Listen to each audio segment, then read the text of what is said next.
They're not looking at fatter paychecks. They rather trade them for better sunsets. Yeah.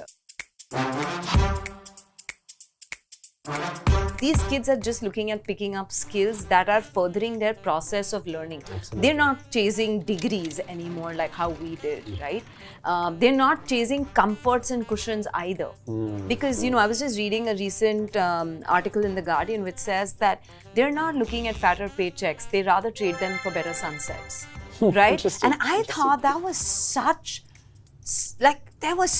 a cool thing, right? Like, wow, these guys have got it. Yeah. We would always think like, I know when I decided to quit a full-time job and, start Kid Stop Press and, I was lucky I had supportive parents, but I did think like, oh my God, do I have like 6 months of savings? Like I've secured this, I have a house, I have this. These guys are like, no, dude, this is what I want to do now. Absolutely. And I think that's what makes them really cool. And I think another very, very cool industry, taking off from the Guardian article that I was talking to you about, was employment, right? They're not working for long-term titles, designations, or whatever, right? Or that window cubicle or whatever. No, they're not. They're looking for things that are giving them that instant gratification, giving them that adrenaline rush, and it'll be so hard for employers to retain this Gen Alpha because they are in a hamster wheel where they want to evolve, they want to be more skill-based, and also they will be one of the few ones who I think will have their learning and education will be a far longer life cycle. So for us as parents, I don't know if that means that we need to keep them home much longer because we're not ready for that.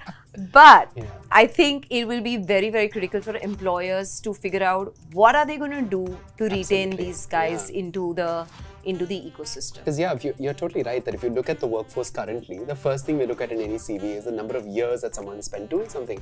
And that's not how the Alpha is going to look at it at all. Absolutely. For them, it's about, okay, I got this skill, I used the skill for a couple of years, and then guess what? I decided to move on to something else. And it's very much basis that, and not necessarily that I have 10 years experience, 15 years experience.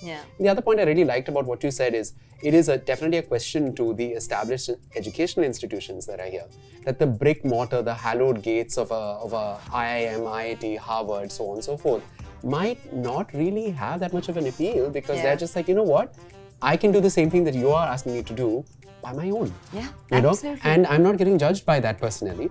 But on the flip side also, there is this aspect which is that, like about the constant question of what will they do with their lives, because even in our research, you had also pointed this out that purpose is something that's very, very, very at core for Gen Alpha.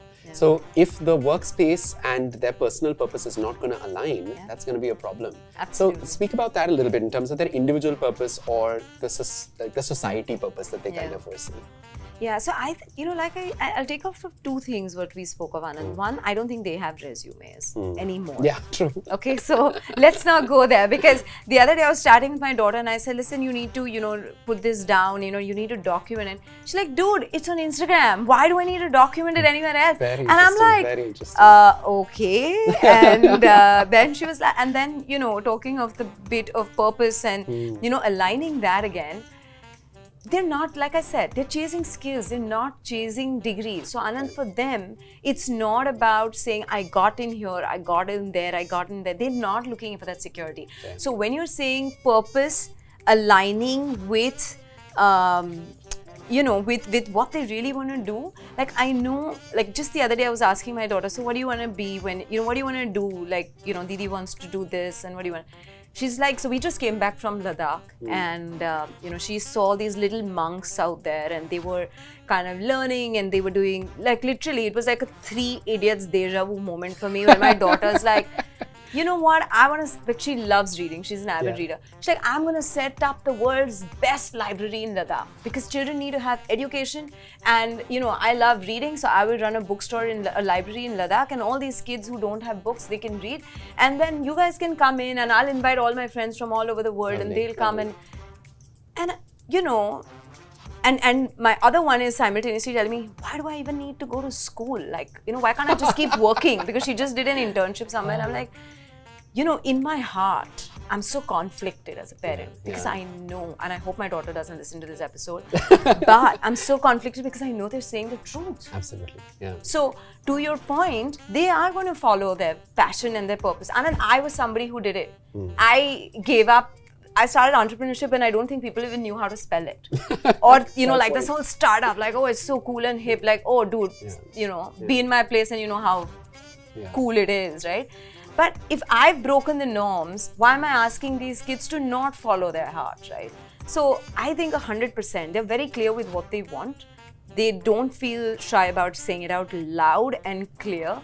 And they're not going to chase the you know, the beautiful sunsets or wherever. They'll be happy where they are and where they want to be. And even if it means, you know, skipping things or doing it their way, they'll carve their own path out. No, absolutely. I think it's not a very sequential thing that they're thinking of. Absolutely. Rather, it's actually that they are fine with having multiple avatars. And I love the fact that you mentioned that, because I think if I can pat ourselves on the back, millennials actually have really put forward this thought that, you know, you can do multiple things in your life.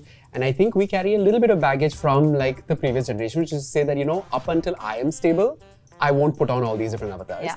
And you know, clearly broke through that so well. And I think that's being carried on to like Gen Alpha as well, right? Yeah.